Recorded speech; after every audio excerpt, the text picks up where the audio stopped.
সর্বনাশের খাদের কিনারায় বাংলাদেশ, এ থেকে উত্তরণে প্রতিষ্ঠা করতে হবে সাধারণের ভোটের অধিকার। খুলনা বিএনপির দ্বিবার্ষিক কাউন্সিলে এসব বলেছেন দলটির ভারপ্রাপ্ত চেয়ারম্যান তারেক রহমান। তর্ক বিতর্ক করে দেশের স্বার্থ থেকে নেতা কর্মীদের দূরে সরে না যাবারও আহ্বান জানিয়েছেন তিনি। এনজিএস সিমেন্ট, আস্থা নিরাপদ নির্মাণে। দীর্ঘ ১৬ বছর পর খুলনায় বিএনপির দ্বিবার্ষিক কাউন্সিল। ভার্চুয়ালি প্রধান অতিথির বক্তব্য দেন দলের ভারপ্রাপ্ত চেয়ারম্যান। সাংগঠনিক সম্পাদক পদ এখানে তারেক রহমান বলেন, যে কোনো মূল্যে ফিরিয়ে আনতে হবে গণতন্ত্র ও মানুষের ভোটের অধিকার। সঠিক নির্বাচন হলে বিএনপি দেশ পরিচালনার দায়িত্ব পাবে বলেই মনে করে মানুষ। আমরা যদি ভোটের অধিকারকে প্রতিষ্ঠিত করতে পারি বাংলাদেশের মানুষের, তাহলেই আমরা বাংলাদেশকে যেই সর্বনাশের যেই খাদের কিনারায় বাংলাদেশ চলে গেছে, সেখান থেকে ধীরে ধীরে আমরা উঠিয়ে আনতে সক্ষম হব।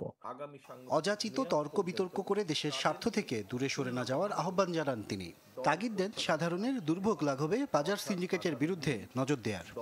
আমাদের হয়তো অনেক সীমাবদ্ধতা ছিল, আমরা অনেক কিছু করতে চেয়েও হয়তো অনেক কিছু করতে পারিনি, কিন্তু আমি বিশ্বাস করি আমরা যদি আমাদের সীমাবদ্ধতার কথাগুলো জনগণের কাছে সঠিকভাবে তুলে ধরতে সক্ষম হই, নিশ্চয়ই ইনশাল্লাহ জনগণ আমাদেরকে আবার সুযোগ দিবে। ধামরাইয়ে ঢাকা জেলা বিএনপির সমাবেশে বিএনপি মহাসচিব বলেন, ক্ষমতায় থেকে নতুন দল করলে কিংস পার্টি হিসেবে চিহ্নিত করবে জনগণ। স্থানীয় নির্বাচনের আগে জাতীয় নির্বাচনের দাবি জানান তিনি।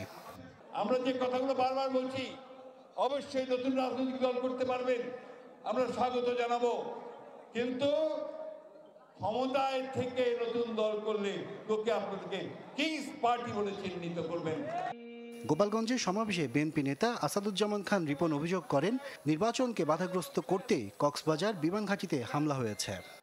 কক্সবাজারে বাংলাদেশ বিমান বাহিনীর ঘাঁটিতে হামলা হয়েছে।